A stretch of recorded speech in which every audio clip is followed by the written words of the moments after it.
everyone. And this is a very truly special episode for me. And this session is about reclaiming yourself with Anisha. And it's like finding magic in being you.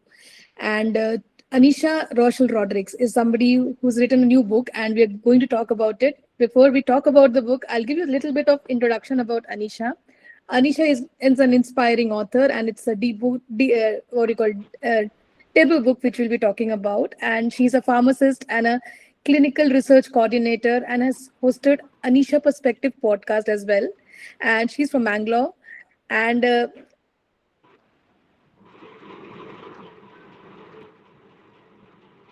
encouraging each of us to be rare, real, and our authentic self. And I think Anisha, you won an award recently as well from the HerKey tribe, right? The Her Yes, Rising yes. Award 2025, and also she's also recognized as a Lead Like a Girl Fellow 2023, and also top 15 Impact Project winner. I mean, a lot of achievements in your bucket. Anisha, congratulations for that, and also congratulations for this new book. And I think through her story, she's helping people to rebuild and also rediscover and return to their authentic and truest version of themselves. And she talks about rebuilding, rediscovery, and self discovery. It's very important topics, and also very encouraging to hear those words and someone who's written from her own experiences. So, Anisha, give let me ask you if you want to say more about yourself before I start into this segment of asking questions about this new author. No, no, this is perfect. Thank you so much for this lovely introduction. I really, really love the introduction, and I think you kind of amplified me more than I am. So thank you so much, Smita, for that. Yeah. So let's start with the story behind your book. What inspired to write about the book, and what made you write about those moments where you felt it was your life, your journey, you wanted to share it with the others as well. I mean, to the entire world. Okay, so the thing is, during lockdown, when the entire world was locked down because of COVID, I Mm. think it was a very difficult time for everybody, and especially knowing that I'm an extrovert. I love people, I love going out, I love to be engaged with a lot of activities. I was somebody who couldn't take lockdown at all, and I wanted to utilize lockdown in the best way possible. So I remember during lockdown I was in second year of pharmacy school, and it was there was like just so much uncertainty around us, and there was just so much chaos and confusion.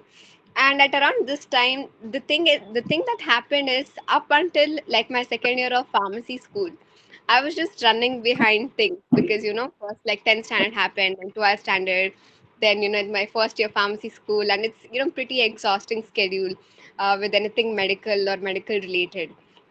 And I never really had that time to take a pause, take a breath, and actually like analyze like how far I've come or what I've been through or address the issues. And I think lockdown was one of the times that all of us could get like a nice pause and actually focus on things that mattered, like our family, like our personality, like maybe our hobbies or interests. Because I remember for a lot of us, whatever those interests or things were hidden underneath just came out because we got that time. And just to give a little background is that my college is like 1 hour away from my home, so it takes 1 hour to go, 1 hour to come back, and by the time I would reach home, I would be utterly tired and exhausted, which would not leave me any energy to do anything else. Mm. So when lockdown happened, it gave me that energy to do other things. So along with my college, I was doing like a couple of internships and online courses and everything. But what changed for me at least is around first, I remember like very vaguely around like 10th standard, after 10th standard, precisely around 11th and 12th, or I guess around that age, I had like I used to feel like I'm not good enough, and I used to always have this self esteem, self confidence issues. And pretty much I used to have kind of suicidal thoughts as well. like all the time about ending my life as to, like I'm who am I am, if I would die today, nobody would even care, and thoughts like that. So then I had to but slowly pick the pieces and, just come out from it, and just force myself to, go out, meet people, mingle, and just find the right company. And I know that this can be a struggle to, find your people, find your tribe, find people that like the same conversations as you. And what happened during lockdown was, there was this person that I was not proud of, who was very, people pleasing, and, like a doormat. I would agree to whatever everybody would tell, in order to like just satisfy everybody's needs, because I did not have any good self esteem or confidence within myself. And just to be accepted by people, and, I would have this impending thought that I am, like, why would anybody be my friend, or why would anybody want to get associated with me? And I would agree to everything that they say, no questions asked. So I think all of that changed. And during that time, I really evaluated what kind of person I am, what kind of person I want to be. And I focused, and I changed certain habits of mine. And I think most importantly, the thing that happened is, I had a divine encounter with Jesus Christ. So I am a Catholic, born and raised, Catholic, but I never really was a staunch Catholic, or I never really, experienced God. I was kind of like an atheist. I was just like very like, God doesn't exist, sort of, you know.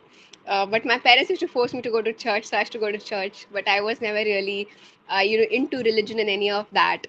But I think when once I encountered God and I had that experience, that made me, feel so much more grateful that I'm living.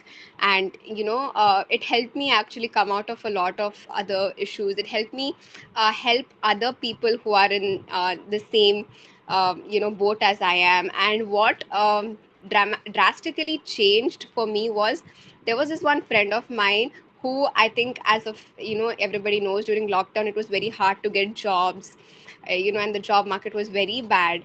So she just graduated her master's back then, and she was searching for a job, but she was not finding any jobs, no matter what.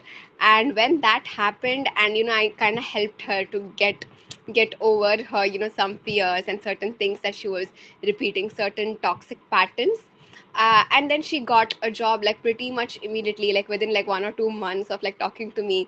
And that kind of prompted me to, just put everything that I have learned in this journey in a book.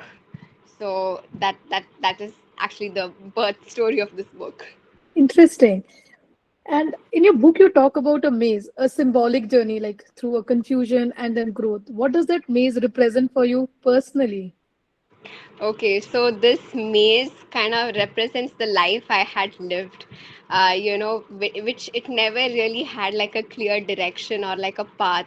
It was just, very confusing. And, like a maze, I was just going in those same places again and again. If you know, like a maze, right, there's like a solution. You have to go like left, right, and then you have to finally get out in a certain way. But the reason, the maze is confusing is because so many roads look alike. They look like they could lead to the final path, but they don't. Hmm. So, this journey of personal transformation also kind of looks like that. A lot of roads, a lot of times when we take certain decisions, or we, get associated with certain people, or have certain habits, it looks like maybe it is leading to something, but in fact it is not leading to anything for us. It just may be, just misleading us, or not leading us into our purpose. So once we know exactly that which are the roads that are not leading us into the solution, into the right path, and out of the maze, we stop going to these roads, and then we finally, go to these right roads which actually lead us to a path. So I think I have kind of just given like a proper flow. If you read like all my chapters, I wouldn't like really tell anyone to skip any chapters, because every chapter is essential to go to the next step and not like miss anything in the maze. Hmm. Interesting. So I think you've written so much of personal about it. Must be empowering as well and emotional as well. How has writing this book impacted you as well? Yeah, so the thing is, I'm not a person who's very comfortable putting out my stories. I Mm. kind of, I'm very comfortable putting out maybe examples or stories from the internet or, anecdotes as such, but not really comfortable putting about my life. But I think it's a risk you have to take if you have to get, associated with your readers. And I think part of me felt so much more lighter. It just felt like therapy, knowing that in the future people will read this and they will be able to relate to me, and they will be able to probably come out from this thought that, okay, I thought I was the only one who was going through Mhm. this. Looks like there is somebody else in the same boat as me. So when I did think about that, I said, okay, I can probably put a little bit of more personal experiences and, give it out to people. So yeah, that's what motivated me. Yeah. So you also mentioned that people should read your, when a reader is picking up your book, they should read it in a flow. So what else Yeah. do you want your readers when they pick up the book for the first time to read more? So when the first time they pick up a book, I really want them to be in a very calm state so that they can actually, receive the book. Maybe this one time that you keep for yourself, time, decluttered time that nobody else is allowed in your personal space, is just you. Because my book is more like a workbook, which has exercises. So there's like theory, and you can read the theory, and the theory aids you, gives you information, and then there is like practical exercises. So you can write something in that book, you can do, so it's more like a journaling sort of session where you're really able to pinpoint certain areas and work on them. So best if you can do this at a time when you're just taking a break, when you're just, maybe done with your day and you just want to unwind, maybe before you sleep, maybe on a Saturday morning or a Sunday morning, which is relaxed, maybe with a cup of coffee or hot chocolate. You just sit, outside in your balcony with, your plants, your cat, whatever it is, and, just, kind of jot down, because I want all of you to have the complete benefit of this book. And in my book also, I list like a list of affirmations out there. So I want like all my readers to, be able to live these affirmations out. Like before, there was a time when these affirmations wouldn't come naturally to me. This mentality right now, I don't even need to, put effort. Like the first sentence in my head is I am amazing, right? But it takes time. So if probably we give the reinforcements like at least twice a day, in the morning once we wake up and in the night before we go to sleep, it kind of becomes our entire personality. So that's what I want people to remember. Yeah, so I will come. You shared the story behind the book. I also will come back to something called self love, which you've also written about in this book. So, so what does self love mean to you, and what do you want your readers to understand from this book?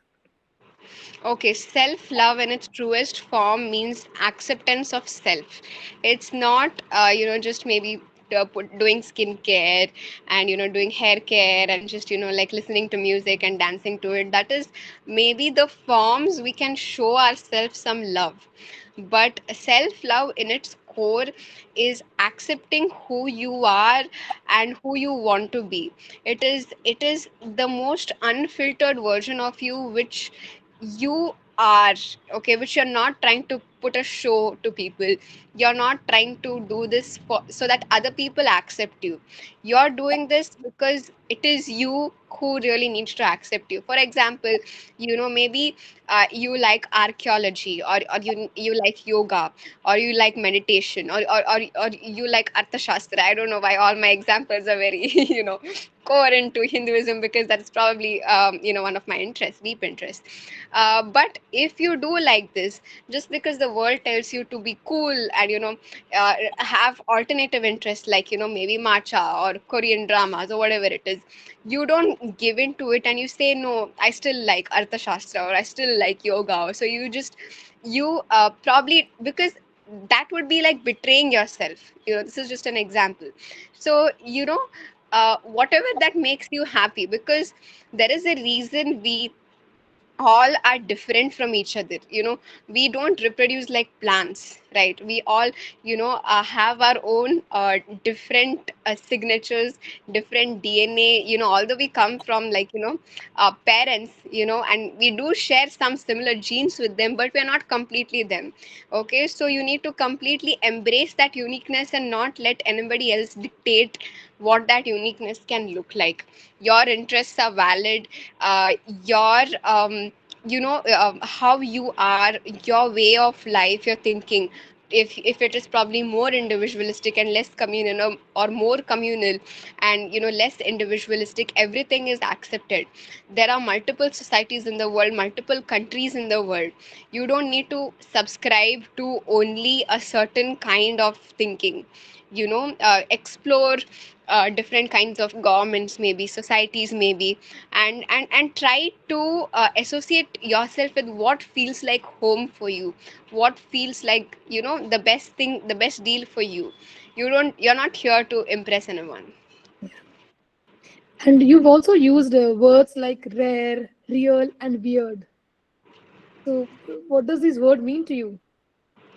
So I think, again, just building up on what I spoke about self love, it means just being like really true to yourself, because you may be an opal, or a diamond, okay, or more specifically blue diamonds. They are the rarest in the world, right? So you are a blue diamond. You're not just maybe gold or coral that is available everywhere. So you need to act like it, you need to be like it. And why I say about real and weird is, the more weirder you are, the more unique you are with your perceptions, with your thought processes, with the ideas, with the kind of books you read, or the or or simply the topics you are interested, the more real you become.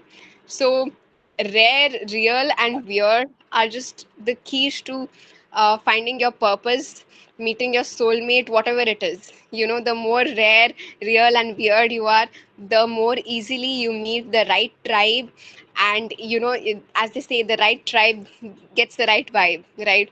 So you will be happy in that company. The more you fake, and adjust according to other people, you will not meet your people. So it's important that you meet your people, because you live only once, right? So that's what I want to say. So yeah, you've said it really well that your vibe attracts your tribe. So yeah, and like in this eras that people are trying to fit in because they don't want to be left out. That FOMO is there always, the fear of missing out things, and there are people also not able to accept themselves as well. So how do you what do you want to convey them the message to them that how they can manage this accepting themselves as well as not get into the pressure of fitting in somewhere? Okay, so what I would like to tell to people is that definitely it is a very hard journey out there to accept yourself, to, be the truest form of yourself. But again, it's a journey that is worth the hassle, that is worth the trouble. Because the more you really stand with yourself, you um, act like the person you want to become, and you truly embrace yourself. There is no better feeling in this world, right? There's only maybe three top notch feelings I've had in my life. One was when I had the divine encounter with my creator. Second one was when I saved a life. And third one was when I think I got like really good marks in like a particular subject that I never really expected. So anything, we are like, I've lived at least a little bit.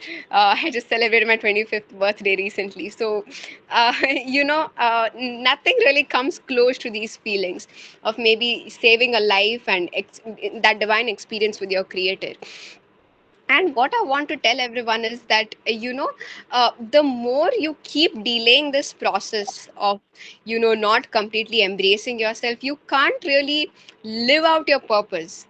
Because, you are, the rarity of you being born is one in a trillion. Okay, when your parents have come together, they could have made anybody else in the world. It needn't have to be you. But if you are born and with a certain name and on a certain date, at a certain time in a certain country, You are destined for greatness. You are special. There is I don't know, like I wouldn't want to go like deep into it, but in Hinduism there's something called as akashic science and everything. I think it is, that it just basic message of that is, uh, you know that time that you are born, that is divine, and that is special. And why only you are born and not somebody else born, that is a completely mystery in itself. So don't delay finding your purpose and finding out who you truly are and who you can be, because everybody has been sent on this earth for a mission, and until and unless we accomplish that mission, we can't really go back. So just go for it. And I know it is hard, but take resources, maybe like therapy. Take therapy. In fact, I've been advocating a lot for therapy, in this space, because mental health is such a dire need in our country. We've not given a lot of importance to health at all in our country, but mental health is even worse. So when you have the chance, take therapy, take counseling. Don't always, be a rigid person and say that I know everything, I've lived life, this is me, I can't change. Change is the only constant. Okay, so take therapy, try and change the way you are, because every year you need to be a different person, you need to work on different things, and you need to come out of certain toxic habits you have. So that's the thing I want to say. So you also mention about toxic self, Yeah. releasing the toxic self in the book Yes. as well. So I mean, letting go is never easy, and that I also have experienced letting go of your habits, which are close to you, letting go of people which do not serve you, letting go of, I mean, your job. There are a lot of things you have to let go of. It's never easy. So what role does healing, reflection, or forgiving people helps in transformation? So what are your thoughts on that? So healing reflection is actually very crucial, because as you said, like letting go is very hard, and the reason it is hard is because there's a neuroscience backed reason. So our brain is wired for survival.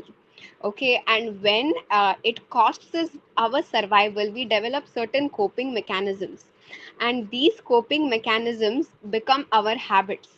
So intentionally or unintentionally, when we try to protect ourselves, sometimes these habits can be toxic. But the thing we have to remember right now is we don't live in the prehistoric times where we have to combat for food or survival or for mates or anything of that sort, right? We live in the 21st century, but our brain doesn't. Our brain is wired that way. So that is the reason why we think negative, why we always kind of try to protect ourselves, why we kind of always try to seek our best interest and not the other person's. It all is just a game of natural selection and survival. Okay, but what we need to realize is that in this world we have ample of resources out there. It can be in terms of people, it can be in terms of opportunities. We can't be creating a limiting belief.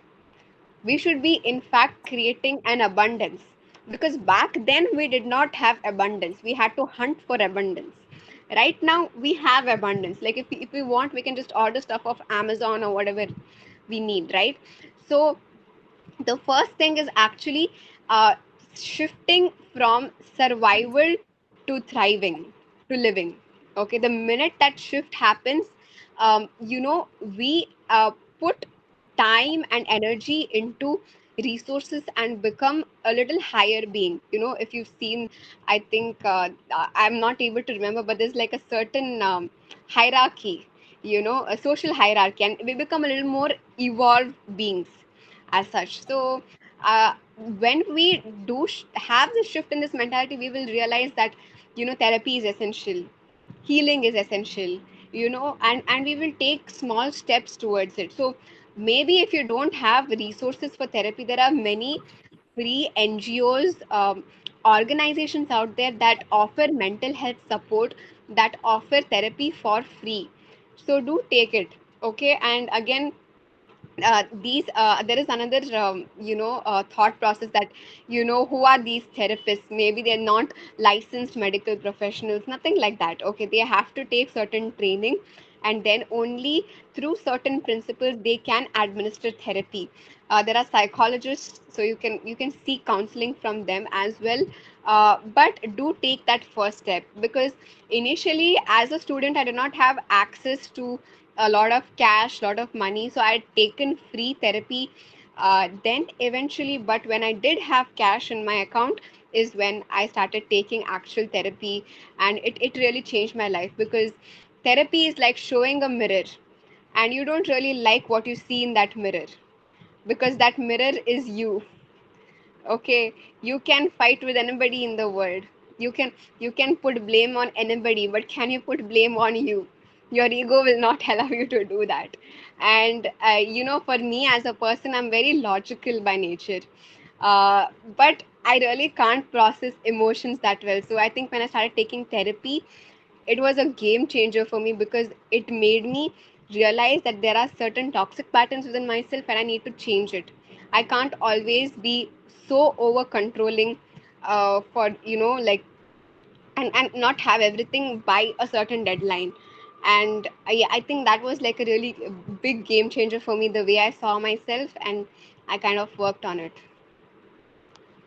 Interesting. You're a very self-aware and awareness person. You're self-aware a lot. You've learned a lot of work on yourself as well. It shows the way you're speaking and the way you're interpreting all the concepts as well. So I'm looking forward to read the book as well. I've ordered it from Amazon. Yes. Let me grab a hand of that book. Let me get it in my hand, and then I'll let you know what are my thoughts on that. Also, I think there are a lot of learnings for me as well when you talk about things which are very important. So when you look back in your journey of writing, what has been the biggest gift you got after writing this book?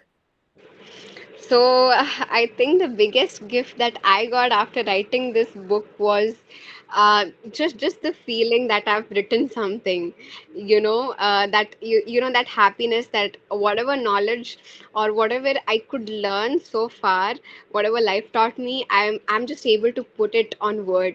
Because I remember some days when I was just writing the book, I would have like zero inspiration, but some other days it was just like a lot. It was just like I had like information coming to me like back to back. So I think, at least right now, the biggest gift that I can give my readers is maybe a part of myself, for everyone to share and love and accept. And a part of them, through like through this book, I want people to be healed and just uh, uh, reclaim their life, their purpose, their love, whatever they have lost, just to get it back. And if they do that, I think it's the biggest gift for me. So writing and creative process, how was it for you? I mean, when you were writing, and was there naturally the creativity flowing for you, or you were also stuck somewhere when you were writing? So, as I told previously, I think, I have been a very passionate writer. I was, when I was in school, I should write stories, essays, poems. Writing is something that comes very naturally to me.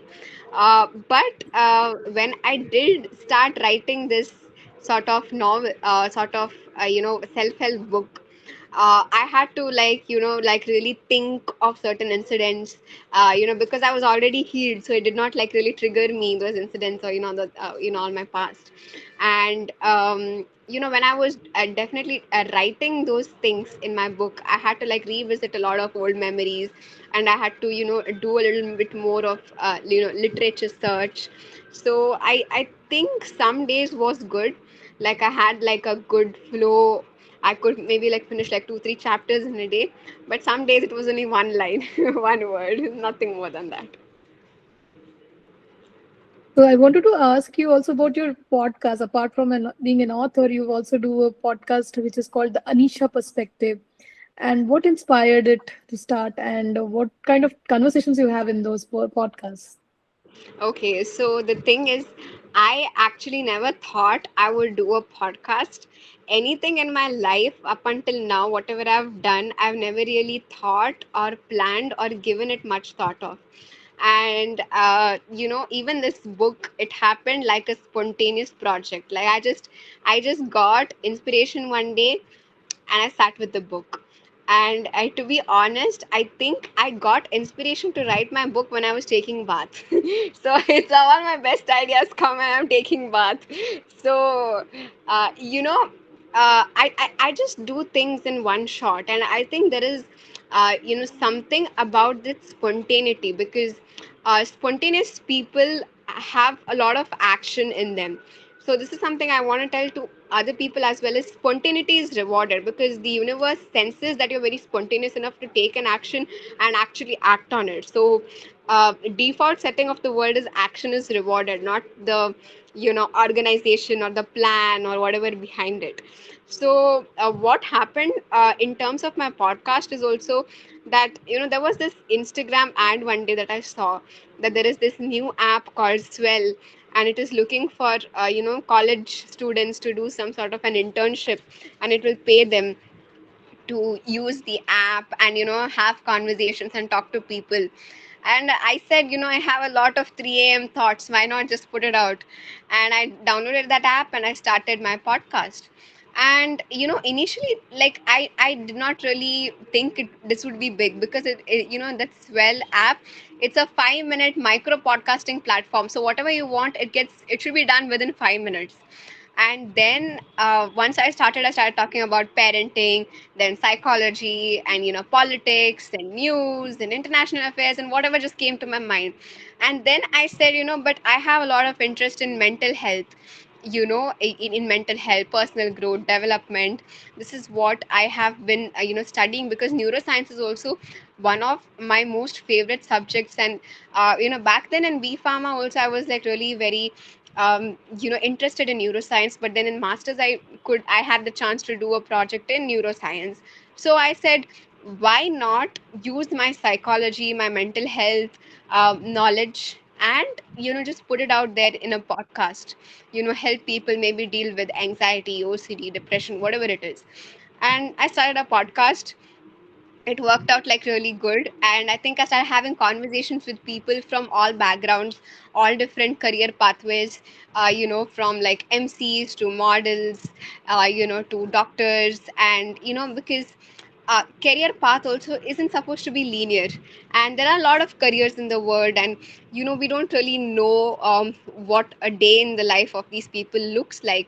So if anybody can make an informed decision about what kind of careers they need to choose, or what kind of path they need to go on, so I was all for it, and that's how I started. And I think my podcast, it has been 3 years, 3 4 years right now for the podcast. So I'm grateful. And right, and after, I think last year, I officially did start the Anisha Perspective podcast. It was just something on Swell, but it became more formal, more organized now that I have a team. I have a social media manager, and I have a podcast production associate. So right now they do the work for me. They get the guests, they get, and we do a couple of podcasts here and there. So yeah, that's about my podcast. It's So what's available on Spotify, yeah, Apple Podcast, Amazon Music, everywhere, wherever you want. You can just go listen to it. yeah. So I saw the list of places where your podcast is available. So I'll also go and listen to it definitely. That's also there in my list, apart from reading your book. And what's next for you? What's the next creative project? Is it a book? Is it something else? I really don't know because, as I told, I'm a very spontaneous person. A book was again on my list for quite some time. It was lying for 4 years. Then I think, like how I have this habit of making vision board, and it started 2 years ago. Hmm. So last year I had it on my bucket list that I have to publish my book. So then I did whatever it took, finding out a publisher or whatever it took, and published my book. But I think the next creative project for me, I don't know what it is. But I think I will be continuing with my podcast.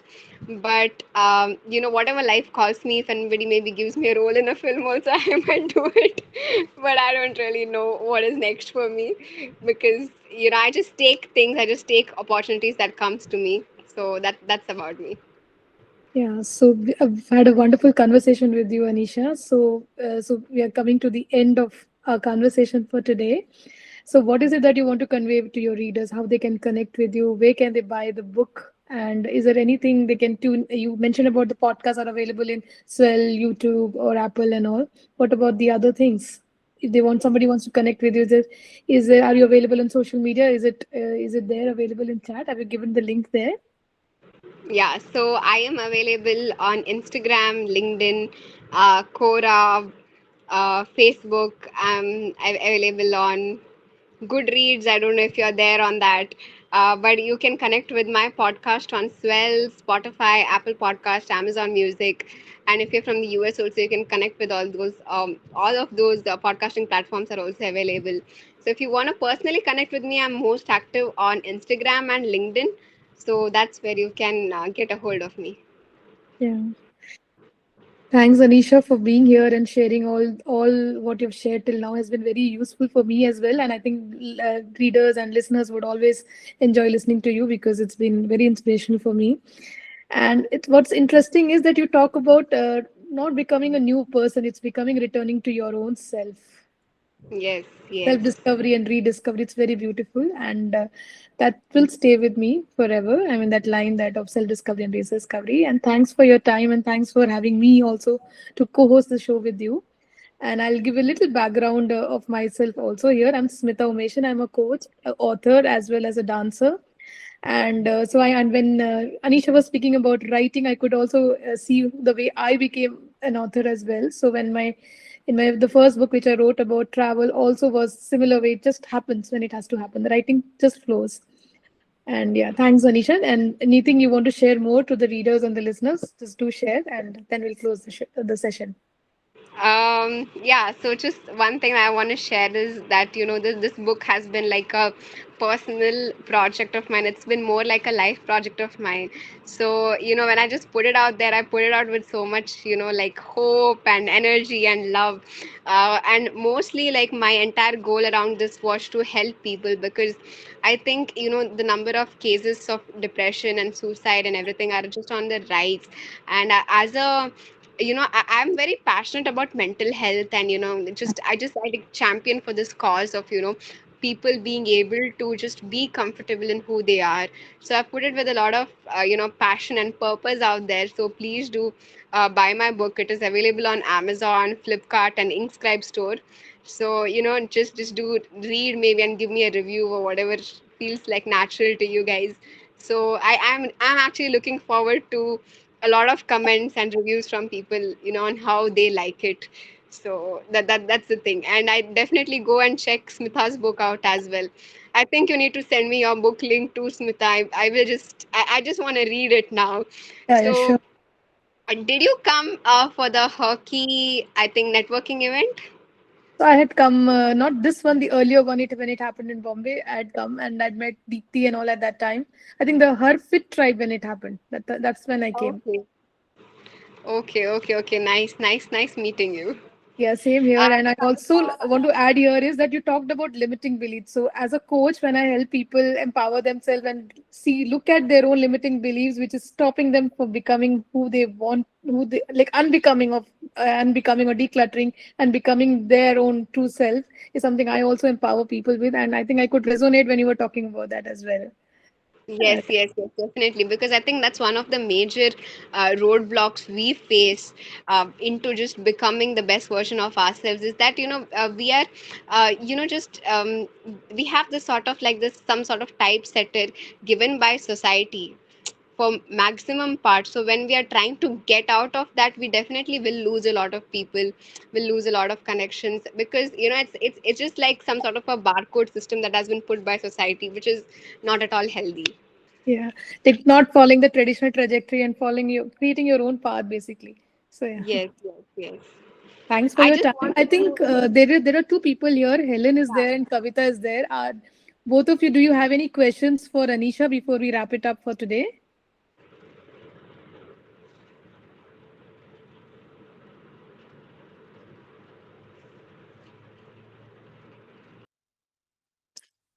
So I don't. I think Kavita and Helen they don't have any questions. So I think let me see if there are questions in the chat.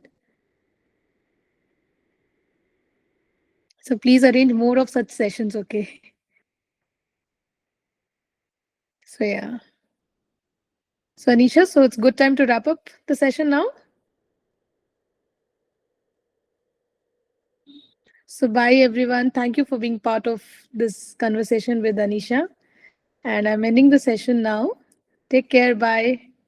Have a nice evening, everyone.